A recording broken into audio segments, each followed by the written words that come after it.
কালকে রাত থেকে বৃষ্টি শুরু হয়েছে আর থামার নাম নাই। এত গ্লুমি একটা ওয়েদার আর এত লেজি লাগছিল আমার। বৃষ্টির দিনে মনে হয় শুধু খাওয়া আর কাঁথা মুড়ি দিয়ে ঘুমিয়ে থাকার মধ্যেই সবচেয়ে বেশি মজা।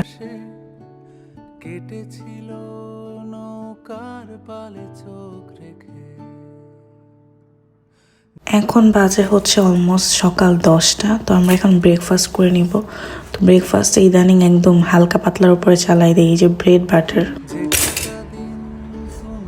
গরম কেটেছিল নৌকার পালে চোখ রেখে। এই সুন্দর টোস্টারটা আমাকে গিফট করছে নেহাদি। নেহাদি আমার ফ্রেন্ড প্লাস বোনের মতোই। থ্যাংক ইউ অ্যাগেইন নেহাদি ফর দ্য গিফট। আমার চোখে ঠোঁটে গালে তুমি লেগেছিলে। যেটুকু আর আমার জন্য হচ্ছে লতা পাতার চাই, যে একটা হার্বাল টি আমি মাঝে মধ্যে খাই। বাইরের বৃষ্টি হচ্ছে আর খিচুড়ি খাওয়া হবে না এরকম মনে হয় কোনো বাঙালির হয় না। আমি চাল ডাল ধুয়ে আমি খিচুড়ি রান্না করতে চলে আসলাম। একদম লাইট মশলা দিয়ে খুব হালকা পাতলা একটা খিচুড়ি খেতে ইচ্ছে করছিল। আমার আঙুল হাতে কাঁধে তুমি লেগেছিলে। অল্প একটু ঘি, পেঁয়াজ আর পাঁচফোড়ন দিয়ে আমি খিচুড়িটা বাগার দিব।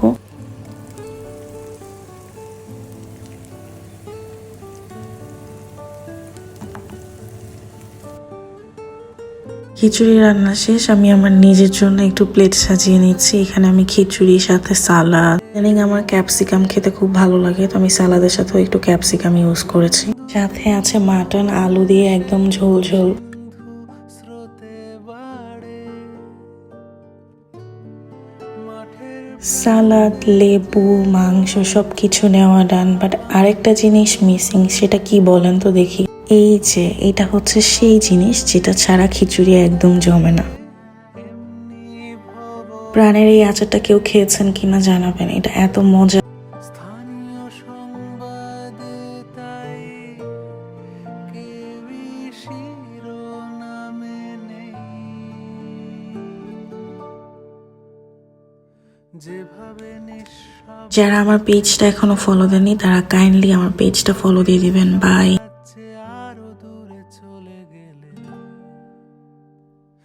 যেভাবে নিঃশব্দে ফেলেছে পা রূপকের সাহায্যে আরো দূরে চলে গেলে।